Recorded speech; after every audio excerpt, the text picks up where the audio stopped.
Au mois d'octobre, j'ai été invitée à l'événement Neuch Pro 2024, le rendez-vous national des élus et des professionnels de la jeunesse qui a eu lieu les 9, 10, 11 octobre à Vichy. Une occasion de présenter le podcast et l'association, mais également d'enregistrer des interviews avec quelques-uns des intervenants présents.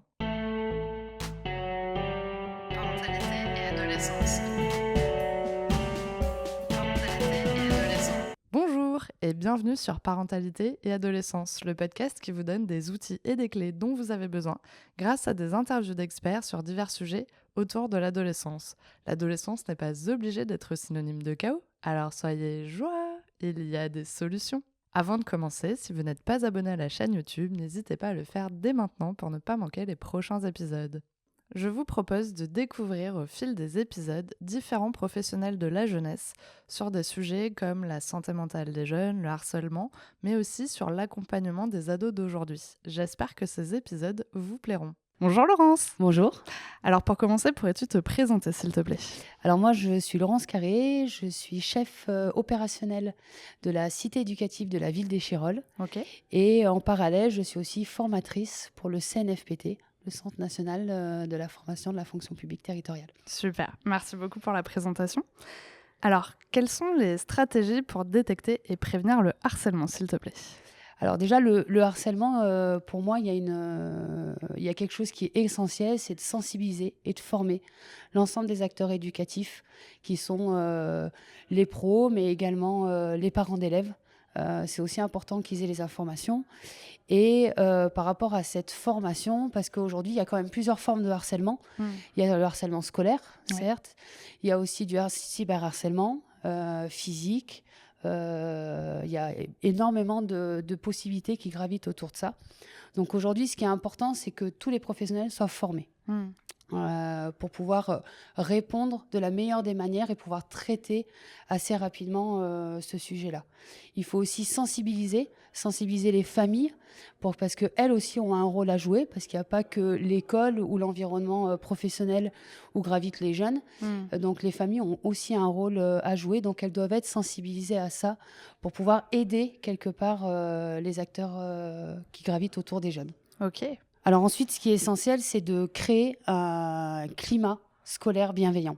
C'est pour moi primordial qu'aujourd'hui les jeunes se sentent dans leur établissement scolaire avec du respect, de la bienveillance. Et ça, aujourd'hui, c'est vraiment important que chaque professionnel puisse retrouver un petit peu ce pilier de l'école qui aujourd'hui est très important. Puisque c'est là où tout se passe, c'est là où les jeunes passent aussi beaucoup de temps, les jeunes et les moins jeunes, notamment sur les élémentaires.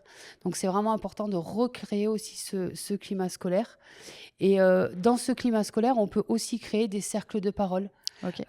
Ces cercles de parole permettent aux enfants de parler, d'échanger, de pouvoir se livrer et d'avoir confiance.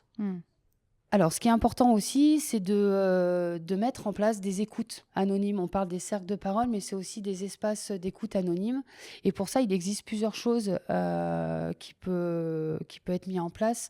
Notamment, il existe une application, ça s'appelle AppL, et ça permet de dénoncer quelque part les actes de harcèlement. Donc ça, c'est quelque chose maintenant que les jeunes sont beaucoup autour de la technologie, autour du numérique. Ils peuvent se saisir de cette application qui peuvent leur permettre de déclarer anonymement, parce qu'il y a énormément peur des représailles. D'accord. En fait, aujourd'hui, un jeune qui est harcelé va avoir énormément de mal à le dire, de peur des représailles et d'avoir des problématiques derrière avec les autres jeunes. Et sur cette application, en fait, c'est vraiment simplement pour dénoncer et il y a un psychologue du coup qui est derrière ou... Alors, c'est une application qui permet du coup de dénoncer. Et ensuite, d'ailleurs, il y a des pros qui prennent le relais. D'accord. Et dans ces espaces aussi d'écoute anonyme, on peut aussi mettre en place, ça existe aussi, il y a des boîtes aux lettres qu'on peut mettre en place au sein de la structure, quelle qu'elle soit d'ailleurs. On peut mettre en place une boîte aux lettres où du coup le jeune va glisser son mot. Alors si c'est fait d'une manière anonyme, ça va être compliqué de le retrouver. Donc on va plutôt essayer d'expliquer aux jeunes qu'au moins mettre son nom, comme ça après derrière on peut. Mais au moins c'est déposé d'une manière anonyme et il n'a pas fait la démarche de venir parler avec quelqu'un. Voilà. D'accord. Tout à fait. Très bien. Ensuite, quand les professionnels sont formés, Donc notamment, la formation, elle est faite aujourd'hui, moi j'interviens pour le CNFPT, auprès notamment des collectivités territoriales et des animateurs, périscolaires, D'accord. extrascolaires aussi. J'interviens, en lien avec le projet phare.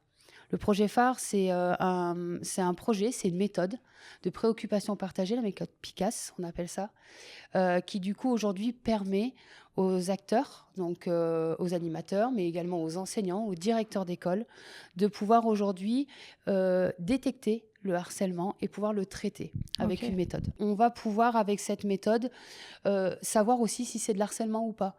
Parce qu'aujourd'hui, le harcèlement scolaire a été beaucoup médiatisé. Donc aujourd'hui, tous les conflits sont de l'harcèlement scolaire, alors qu'en fait, tous les conflits ne sont pas de l'harcèlement scolaire. Ok. Voilà, donc cette méthode de préoccupation partagée, ce qui est intéressant, c'est que c'est le même outil auprès des professionnels, notamment les enseignants, les professeurs même au collège, les animateurs qui travaillent dans les temps périscolaires. Périscolaire, ouais. Ça permet du coup d'avoir la même méthode. Parce qu'aujourd'hui, il ne faut pas traiter un problème d'harcèlement le matin, le midi ou le soir et le retraiter sur le temps scolaire. C'est bien travailler en coéducation. D'accord, très bien, merci beaucoup. Alors maintenant, j'aimerais savoir comment les parents peuvent réagir et soutenir leurs jeunes dans ces situations.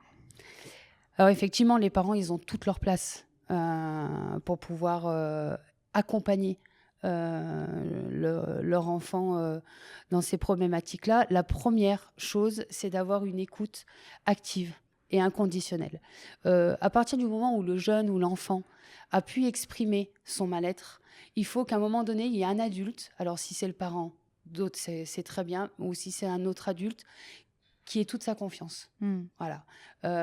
Il faut prendre la parole de l'enfant, il faut pouvoir l'écouter activement, avec bienveillance, et pouvoir lui dire qu'on va l'accompagner et qu'aujourd'hui, on n'est pas dans une démarche on va crier haut et fort ce qui se passe pour qu'après, d'ailleurs, il y ait des répercussions sur lui. Oui, ok. Donc toujours bien doser un peu dans le discours, en tout cas, qu'on a avec son ado. Exactement. Comment ils peuvent aussi aider leur enfant, parce que c'est compliqué pour les parents. On ne sait pas si on est sur du conflit, on ne sait pas si on est sur de l'harcèlement. Donc quand l'enfant commence à dire « j'ai pas d'amis », ou du coup j'ai pas envie d'aller à l'école, ça peut être des signes de harcèlement, mais ça peut être aussi des signes qu'il se sent pas bien dans l'environnement. Ouais. Donc aujourd'hui, il y a un outil qui est assez intéressant, qui est disponible sur le site de l'Éducation nationale, notamment par rapport au projet phare. C'est une grille de signaux faibles, on appelle ça, où derrière les parents peuvent du coup cocher ce qui repère chez leur enfant qui ne va pas. Et quand on remplit un petit peu cette grille en tant que parent, on peut se dire ok, en fait là, je suis pas dans une situation vraiment de harcèlement, je suis dans une situation peut-être de mal-être, qui est peut-être juste ponctuelle, mais je suis pas forcément dans une situation de harcèlement. Donc cette grille, elle est assez intéressante parce qu'elle permet de pouvoir donner des réponses aux parents qui n'en ont pas forcément, surtout quand ces derniers n'ont pas été sensibilisés au harcèlement. Souvent, les parents arrivent à l'école ou au collège en disant « mon enfant est harcelé, vous faites rien ». Mais du coup, la formation, les pros, déjà, ils ne l'avaient peut-être pas. Donc c'est déjà d'alerter les professionnels et ensuite de travailler avec les professionnels, avec l'école, pour pouvoir engager cette démarche derrière avec le projet de phare, cette méthode, où là, autour des parents, il y aura les pros qui pourront répondre à ces questions-là et pouvoir faire avancer les choses. Super, merci beaucoup. Voilà. C'est hyper intéressant, du coup, cette grille qu'on peut retrouver. C'est quand même un support qui peut être quand même utile au lieu de se sentir un peu démuni au début sans forcément savoir, en disant est-ce que je vais vraiment alerter l'école alors que je ne sais pas du tout de quoi il s'agit. Exactement. Et cette grille, aujourd'hui, les parents peuvent aussi la demander au directeur d'école élémentaire ou au proviseur du collège. Ça, c'est des choses, c'est des outils qui pourront leur être apportés. Ouais, super.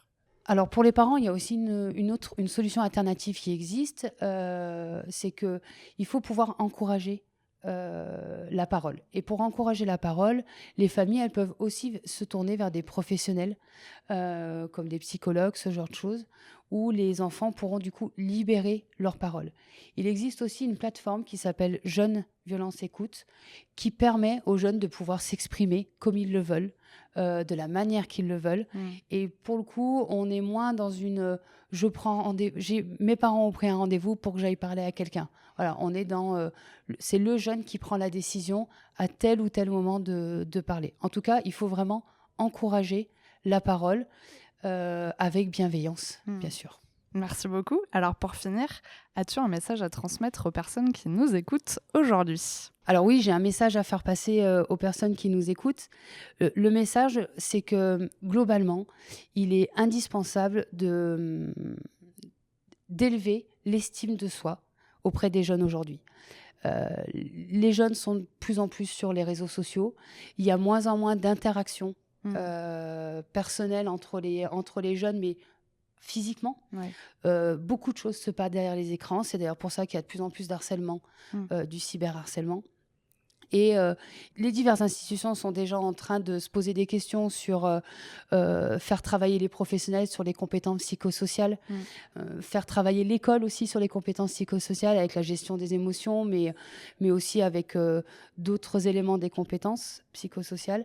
Et je pense que l'estime de soi, c'est vraiment quelque chose qui est important. Et ça passe aussi par les familles, où il faut absolument que les parents, quelque part, poussent aussi les jeunes à sortir. Ouais. À sortir sur des temps extrascolaires, à sortir à faire du sport ou à faire d'autres actions, même culturelles, mais en tout cas avoir des activités qui sortent quelque part de la maison et qui sortent quelque part de ces écrans, parce que c'est là aussi où on va retrouver la possibilité pour les jeunes d'apprendre ou de réapprendre à pouvoir échanger avec bienveillance, avec respect.